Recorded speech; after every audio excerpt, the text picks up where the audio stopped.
नमस्कार मित्रांनो, आजच्या व्हिडिओमध्ये आपण एक खूप चांगली टेक्निक मेथड म्हणू शकता ते बघणार आहे. त्याचं नाव आहे एअर लेयरिंग. एअर लेयरिंग काय असते ते मी तुम्हाला या व्हिडिओमध्ये डिटेलमध्ये समजवणार आहे आणि ही झाडांवर कशी केल्या जाते. अजून एकाच झाडापासून आपण खूप सारे रोपं खूप इझिली तयार करू शकतो आणि ही खूप चांगली नवीन टेक्निक आहे. तर व्हिडिओला शेवटपर्यंत नक्की पाहाल, लाईक शेअर सबस्क्राईब नक्की कराल. अजून तुम्हाला गार्डनिंग म्हणजे झाडा रिलेटेड कोणतेही प्रश्न विचारायचे असतात तर तुम्ही व्हॉट्सअप ग्रुप जॉईन करू शकता. लिंक मी कमेंट बॉक्स डिस्क्रिप्शन याच्यात टाकून देईल. क्लिक करून तुम्ही त्या व्हॉट्सअप ग्रुपला जॉईन करू शकता. झाडाचं काही विचारायचं असलं पर्सनली तर त्या ग्रुपवर विचारू शकता. मित्रांनो, कलम अजून एअर लेयरिंगमध्ये फरक असते. कलम आपण झाडापासून फांदी तोडून तयार केल्या जाते. अजून ही जी एअर लेयरिंगवाली टेक्निक आहे ही आपण झाडावरती रोप तयार करतो. म्हणजे झाडावरतीच असं तुम्हाला सांगेल कसं केलं जाते तसं आपण करतो आणि झाडावरतीच तयार होऊन जाते झाड आणि मग ते आपण कापून त्याला सेपरेटली मातीत लावून घेतो. तर हे अशी असते टेक्निक. तर आता ही मी तुम्हाला डिटेलमध्ये सांगणार आहे. आणि मित्रांनो, एअर लेयरिंग खूप चांगली असते. अजून याचा बेस्ट सीझन जो आहे तो पावसाळा आहे. पावसाळ्यात एअर लेयरिंग खूप चांगल्याने होते. अजून एअर लेयरिंग 100% सक्सेसफुल पावसाळ्यात खूप चांगल्याने होऊन जाते ही. तर मित्रांनो, व्हिडिओला शेवटपर्यंत नक्की पाहा. आता आपण एअर लेयरिंगसाठी काय काय घेतलं आहे ते सांगतो. ही आहे चिकट माती. आपल्या महाराष्ट्रात खूप इझिली अवेलेबल राहते ही सगळीकडे. जी रेती वगैरे असते मित्रांनो, ती माती आपल्याला अजिबात वापरायची नाही आहे. याच्यात आपल्याला फक्त ही अशी चिकट जी चिकनी मिट्टी आहे ती अशी चिकट मातीच तुम्हाला वापरायची आहे. एखादी अशी प्लास्टिकची छोटी जी बॉटल असते त्याला कापून घ्याल वरतून. असं चाकूला थोडंसं गरम करून कापाल तर लवकर कापलं जाईल. असं एक छोटंसं कापून घ्याल. तसं शेप वगैरे तेवढा मॅटर नाही करत. तुम्ही फक्त असं वरतून त्याला कापून घ्याल. दोरे वगैरे लागतील तुम्हाला याला बांधण्यासाठी. अशी प्लास्टिकची एक थिन शीट घ्याल किंवा तुमच्याकडे असते प्लास्टिकचे ग्राफ्टिंगवाले टेप्स असतात की नाहीतर ट्रान्सपरंटवाले टेप, ते पण मित्रांनो या प्लास्टिकच्या पॉलिथिनला च्या जागेवर वापरू शकता तुम्ही. आणि अजून तुम्हाला लागेल चाकू. आता कसं करायचं आहे ते मी तुम्हाला सांगतो. तुम्हाला चाकू घेऊन घ्यायचा आहे किंवा कटर वगैरे असतील तेही घेऊ शकता. तर काय करायचं आहे, जसं आता हे मोसंबीचं झाड आहे. मोसंबी, संत्रा, पेरू हे जे सगळे फळाचे झाड असतात ना मित्रांनो, त्याच्यावर एअर लेयरिंग खूप लवकर होऊन जाते. अजून सक्सेसफुल पण होते. आता हे कोणत्या झाडांवर पटकन नाही होत ते सांगतो. जे पण पतले झाड असतात, जसं जास्वंद वगैरेवरही होऊन जाईल हे. जे पण गुलाब आहे गुलाबवरही होऊन जाईल. मोगरा वगैरे सगळ्यावर होऊन जाईल. फक्त जे पतले झाड असतात जसे आपण वांगे, मिरची वगैरे म्हणू शकतो, तर ते मी खूपदा ट्राय केलं आहे. ते लवकर एअर लेयरिंग नाही होत त्याची, कारण की त्यांचे ब्रांचेस खूप वीक असतात. एकदम सॉफ्ट स्टेम्प असते म्हणून ती पटकन एअर लेयर नाही होत. तर हे वाले कसे आहे, आपले वुडी ब्रांच एकदम मजबूत आहे, ते हे एअर लेयरिंग याच्यावर पटकन होते. तर सगळ्यात पहिले आता हे असं तुम्हाला वरतून हे पूर्ण अशी छिलून घ्यायची आहे ब्रांच. असं बघू शकता व्हिडिओमध्ये मी असा चाकू घेतला आहे. अजिबात तुम्ही काळजी नका करू, झाड बिलकुल खराब नाही होईल. ही एअर लेयरिंगची जी टेक्निक आहे ती 100% सक्सेसफुल होते. अजून या जो हा जमिनीत आपण पाहू शकता मोसंबीचं झाड लागलं आहे, याच्यापासूनच एक आपण नवीन मोसंबीचं झाड तयार करणार आहे. तर आता हे जसं आहे ती स्टेम तुम्हाला कापून घ्यायची आहे आणि चांगल्याने जसं मी हे असं स्क्रॅच करत आहे याला असं पूर्ण तुम्हाला याची साल अशी काढून घ्यायची आहे मित्रांनो. जेवढा भाग आहे तेवढा तुम्हाला थोडासा, जेवढा मी भाग कट करत आहे ना तेवढा, असे पूर्ण फांदीने छाटायचे. थोडासा जेवढा भाग मी करत आहे तेवढा तुम्हाला भाग पूर्ण चांगल्याने सोलून घ्यायचा आहे. त्याचं पूर्ण कनेक्शन तुम्हाला तोडून घ्यायचं आहे आणि चांगल्याने त्याचं पूर्ण जे पण वुडी स्टॅम्प वगैरे सोबत कनेक्शन आहे ते पूर्णपैकी चांगल्याने साफ करून घ्यायचं आहे. आणि मग हे पूर्ण चांगल्याने साफ झालं की ही कॅम्ब्रिन लेअर दिसत असेल आता तुम्हाला. ही कॅम्ब्रिन लेअर एकदम प्रॉपरली विजिबल आहे.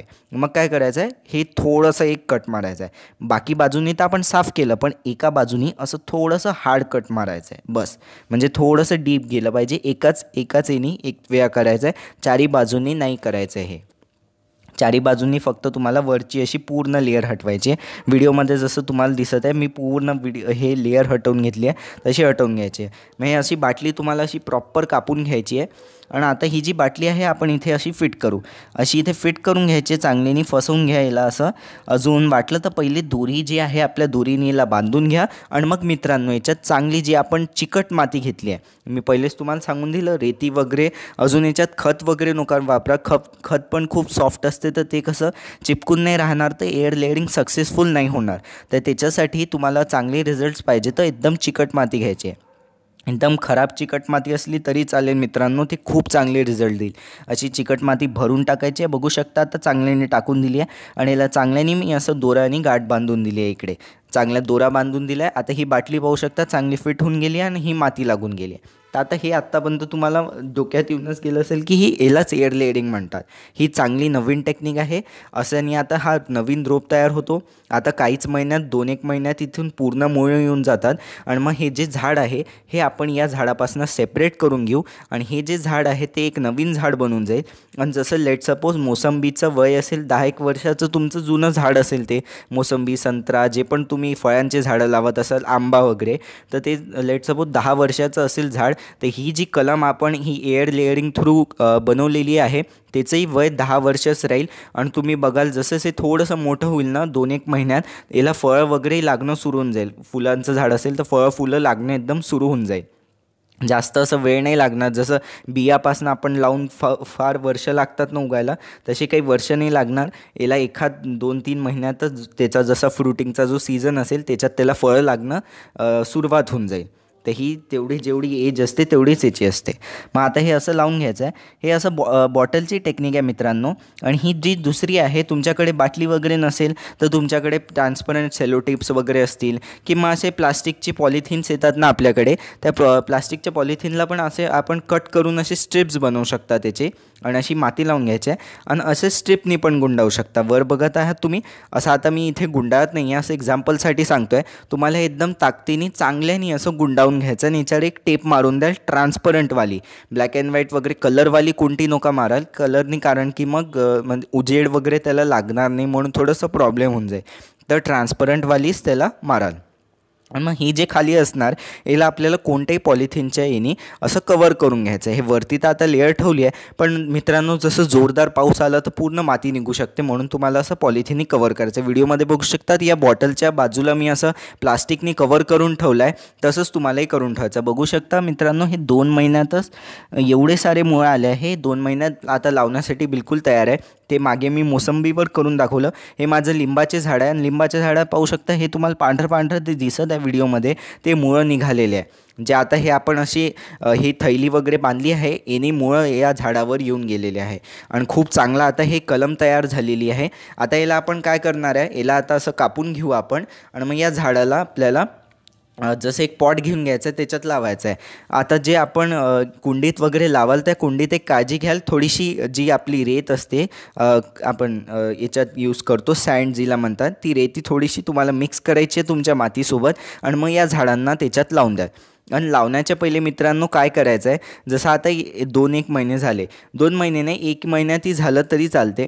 फक्त तुम्हाला जेव्हा असे मूळ दिसतील ना, मी व्हिडिओमध्ये जसे दाखवत आहे ना पांढरे मुळं दिसतात आहे, तसे क्लिअरली तुम्हाला पांढरे मुळं दिसत असतील तेव्हाच याला काढायचं आहे तुम्हाला. आणि मग काय करायचं आहे, कटर घ्यायचं आणि त्या ब्रांच जी आहे त्या फांदीला तुम्हाला या झाडापासून सेपरेट करून घ्यायचं आहे आणि मग ही जी आहे त्याची हळूहळूच एकदम माती काढायची आहे. वाटलं तर तसंच जे झाड आहे तसं फक्त ते थोडंसं प्लास्टिक अजून जी बाटली असेल ती सेपरेट करून घ्याल, त्याला पाण्यात ठेवून द्यायचं आहे 2 तासासाठी किंवा 1 दिवसासाठी ठेवू शकतात, पण 2 तास पण सफिशियंट आहे. 2 तास याला चांगल्या पाण्यात सोक होऊ द्याल. हे चांगलं पाणी सोक करून घेईल, 2 तासात याला पाण्यात ठेवून द्याल. त्याच्यानंतर मग याला मातीत लावण्यासाठी तयार आहे. मातीत रेती अजून मातीचं मिक्सचर लावाल, अजून खत नाही टाकलं तरी चालेल. जेव्हा हा उगून जाईल झाड तेव्हा याला खत टाकाल. महिला चांगल्यानं जसं आपण झाडं लावतो नर्सरी वगैरेपासून आणून, तसंच या झाडालाही तुम्हाला मातीत लावून द्यायचं आहे चांगल्याने.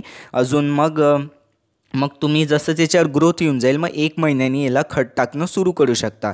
अजून पाण्याची खूप काळजी घ्यायची आहे, पाणी काही जास्त याच्यात टाकायचं नाही आहे, त्याची नक्की काळजी घ्याल. तर हे एअर लेअरिंग नक्की ट्राय कराल आणि कमेंट्समध्ये मला रिझल्ट सांगाल. खूप चांगलं आहे मित्रांनो, नक्की ट्राय कराल. कसा वाटला व्हिडिओ आवडल्यास असल्या व्हिडिओला लाईक करा, शेअर करा, माझ्या चॅनलला मित्रांनो सबस्क्राईब नक्की करा. अजून व्हॉट्सअपचा ग्रुप नक्की जॉईन कराल, तिकडे झाडांबद्दल खूप चांगली माहिती, अजून तुम्हाला काही विचारायचं झाडाबद्दल विचारू शकता, ग्रुप नक्की जॉईन कराल. धन्यवाद.